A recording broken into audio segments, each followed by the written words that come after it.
ఇప్పటివరకు ఈ కేసుకు సంబంధించి రకరకాలుగా అపోహలు బయట నడుస్తూ ఉన్నాయి. And Harsha Sai PR team లేదా పెయిడ్ ఛానల్స్ తనకి ఎన్ని ఉన్నాయి ఏంటి అనేది మా అందరికన్నా మీకు చాలా ఎక్కువ తెలుసు.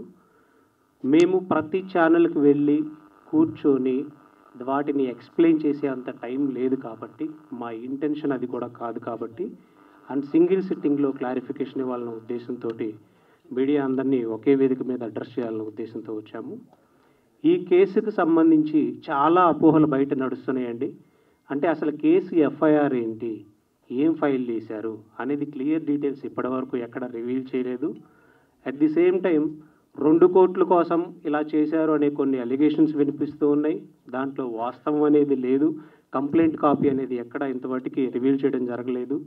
అండ్ హర్ష సాయి అనేటువంటి వ్యక్తి ప్రస్తుతం దేశం వదిలిపెట్టి పారిపోయి వేరే కంట్రీలో ఉంటూ ఇక్కడ ఉన్నటువంటి తనకు అనుకూలంగా ఉన్న కొన్ని యూట్యూబ్ ఛానల్స్ని కానీ కొన్ని ఇన్స్టాగ్రామ్ పేజెస్ని కానీ మేనేజ్ చేస్తూ డబ్బుతోటి మేనేజ్ చేస్తున్నాడని మాకు ఇన్ఫర్మేషన్ ఉండడం వల్ల తను కొన్ని ఆడియోస్ని scripted, fabricated, edited, pre planned complaint కాపీలో ఏదైతే క్లియర్గా మేము మెన్షన్ చేశామో ఈ ఫ్యాబ్రికేటెడ్ ఆడియోస్ కానీ వీటన్నిటిని పెట్టుకొని అతను బ్లాక్మెయిల్ చేస్తున్నాడని చెప్పడం, అతను విక్టిమ్ని బాధించే విధంగా మానసిక క్షోభకు గురయ్యే విధంగా వాటిని దేశం దాటి బయటికి వెళ్ళిపోయి మరీ రిలీజ్ చేస్తూ ఉండడం, దాన్ని కొన్ని సోషల్ మీడియా ఛానల్స్ పర్టికులర్గా యూట్యూబ్కి సంబంధించిన కొన్ని సోషల్ మీడియా ఛానల్స్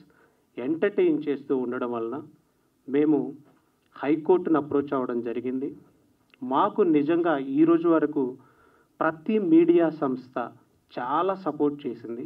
చాలా సపోర్ట్గా ఉంటూ అతని బెట్టింగ్ మాఫియాని బయటపెట్టడంలో, ఇల్లీగల్ బెట్టింగ్ యాప్స్కి సంబంధించిన వాటి నుంచి నేరాలను బయటపెట్టడంలో, అండ్ వాళ్ళ ఫ్యామిలీ బ్యాక్గ్రౌండ్లో ఉన్నట్టు జరిగేటువంటి ఆర్థిక నేరాలను బయటపెట్టడంలో మీడియా సంస్థలు నిజంగా చాలా గొప్పగా పనిచేసినాయి. దాన్ని మేము స్పెషల్గా థ్యాంక్స్ చెప్తున్నాము. కానీ నిన్నటి వరకు ఉన్న అటెన్షన్ని డైవర్ట్ చేయడం కోసం మళ్ళీ ఒక కొత్త ప్లాన్ బి అతను రెడీ చేసుకున్నాడు.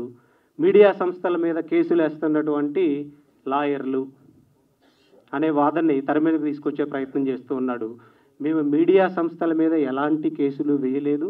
అతను రిలీజ్ చేసినటువంటి ఆడియోస్లో ఎలాంటి అథెంటిసిటీ లేకుండా, ఏ క్రెడిబిలిటీ చెక్ చేయకుండా, ఏ సందర్భంలో మాట్లాడారో లేదా తను అసలు మాట్లాడిందో లేదో అనే సందర్భాన్ని కూడా లేకుండా ఒక విక్టిమ్కి ఒక మానసిక క్షోభకు గురవుతుంది కాబట్టి లీగల్గా మేమేం చేయగలమో దాన్ని రిట్ పిటిషన్లో రూపంలో మాత్రమే హైకోర్టు ముందు ఉంచడం జరిగింది. మా వాదనలు విన్నటువంటి ధర్మాసనం ఒక ఇంటర్మ్ ఆర్డర్ ఇచ్చిందండి.